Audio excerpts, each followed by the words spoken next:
What is going on, Hive Warriors? So today we're going to tackle apple cider vinegar and if it's actually dangerous for you to take while losing weight or burning fat. Let's talk about the details of this particular subject. Let's go ahead and break it down in this video. Stay tuned.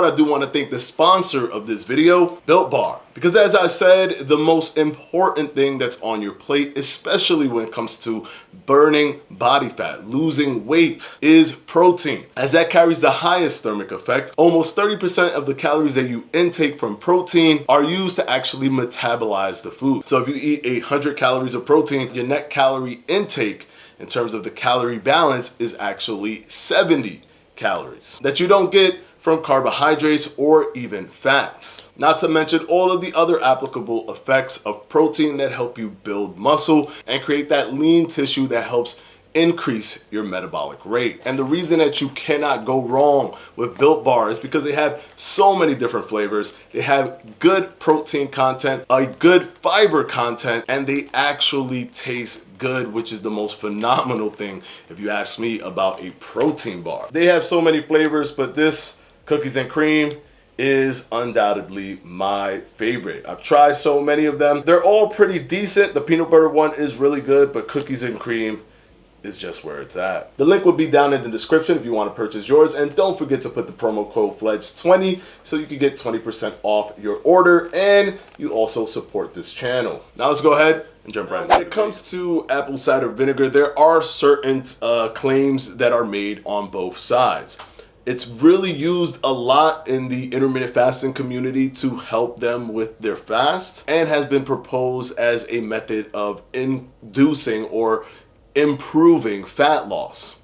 But on the other side of the spectrum, people have also argued against apple cider vinegar because of the acidic level in apple cider vinegar. Now let's go ahead and talk about those acidic levels. Please understand that the majority of the time that there is an issue, a grave issue with your pH levels, so alkalinity versus acidity, when there's a problem there, it's usually an underlying health problem. Not because you consume too much of an acidic beverage, therefore now you have high acidic levels, or because you ate food, protein and meat or starch like mashed potatoes or whatever it is, processed foods, and because of that the acidic level is so high that you now have these grave problems with your pH balance. Your body actually have a system inside of it that balances your pH levels. Even the way you exhale carbon dioxide, that's all part of the process of balancing your pH levels.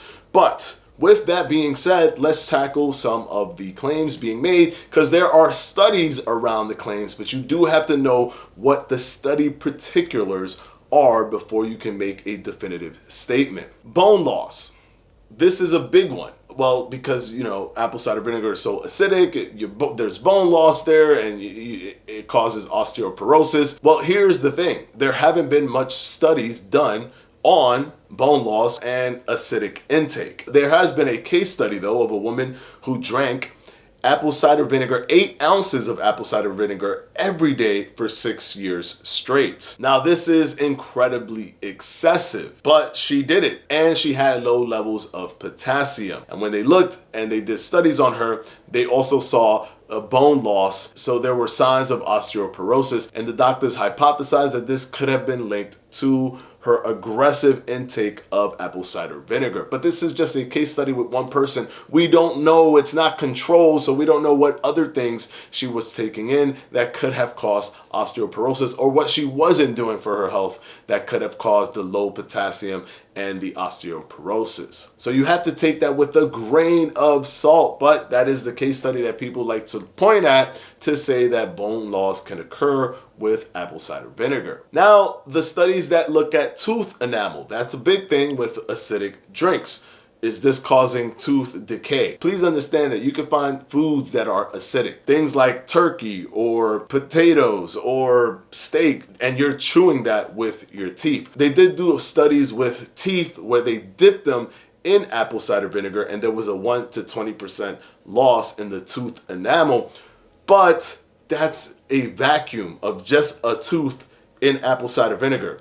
Your mouth doesn't work like that. Your mouth actually uses the saliva to buffer levels of acidity that are coming in. Not to mention, when people do take apple cider vinegar, it's very diluted and is normally just like 1 tablespoon of apple cider vinegar. It's not your teeth sitting in apple cider vinegar for super long without any saliva to help buffer the acidic levels. There was also a case study of a girl who drank 1 full cup of undiluted apple cider vinegar for years on a daily basis, and there was tooth enamel seen there. But that is also an aggressive amount of apple cider vinegar, and we still don't know what else she was doing, so we cannot directly link that to being apple cider vinegar. But the other thing that I hear a lot is the activation of gastroparesis, which is basically the partial paralysis of your digestive system or your stomach. And that actually contributes to the slowing down of the breaking down of the foods that are in your stomach.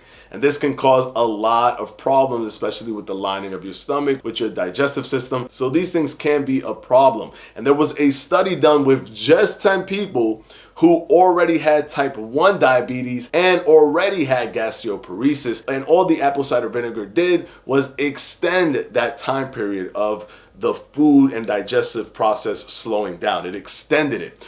But this is not to say that this will be the case with someone who isn't type 1 diabetic or who doesn't have gastroparesis already. Can apple cider vinegar activate gastroparesis? That we don't know, because the study was not designed to do that. It was just designed to see if it would affect it in any way, shape, or form, which it did, but it wasn't tested on someone who doesn't have gastroparesis. And those are usually the claims. Because of the high acidic level, expect gastroparesis, expect tooth enamel to tooth decay, expect bone loss and osteoporosis, low potassium. I'm going to say it one more time. Your body has a built-in mechanism that involve parts of your organs like your lungs and your kidneys that help balance your pH levels. And if there's anything that is off balance and you have high acidity, that normally means that there's an underlying health issue, either liver disease, either diabetes, something to that effect. Not because you ate more acidic stuff or you took in more acidic stuff or you took in more alkaline stuff. But now I'm going to hit you with the flip side. The flip side is there isn't anything that even proves that apple cider vinegar can actually activate fat burning. There are very little studies that we have on this, and the study that we do have, when the participants were asked, when they were given a questionnaire, because group A, for example, was the apple cider vinegar group and they lost more weight than the non-apple cider vinegar group, they explained that the reason that they didn't eat was because they felt nauseous. The apple cider vinegar activated feelings of nausea, which made them lose their appetite, and they ended up eating less calories than the other group simply because of that nausea. Does it help you lose weight? Yes, it doesn't do anything specific other than maybe make you feel nauseous enough not to eat more than you normally would. I think this is just kind of a brutal way to make yourself not eat. And this is one of the reasons why a lot of people use it during their intermittent fasting periods. They actually try to consume it during the fasting period so that they don't eat something. But I think that it is an unnecessary usage of apple cider vinegar. You could instead just drink water or have seltzer water. Those things tend to send a little bit more signals of that you're eating something, or that there's a triggering effect of you consuming something that's slightly more substantial than just water, and it won't have a negative effect on you. So just to clear it up and just to summarize it, is it super unhealthy as they say? No, but definitely don't take any more than just a tablespoon if you were going to take it at all. And do you even need it? And does it actually do any fat burning activation? No. From the studies that we have, it simply only creates a nausea effect that makes you eat less, therefore you lose more weight. So the negative basically washes out the positive, and the positive basically washes out the negative. Hopefully this video has helped you guys, and of course I want to thank my patrons for my Patreon. I'm going to go ahead and put their names right up here.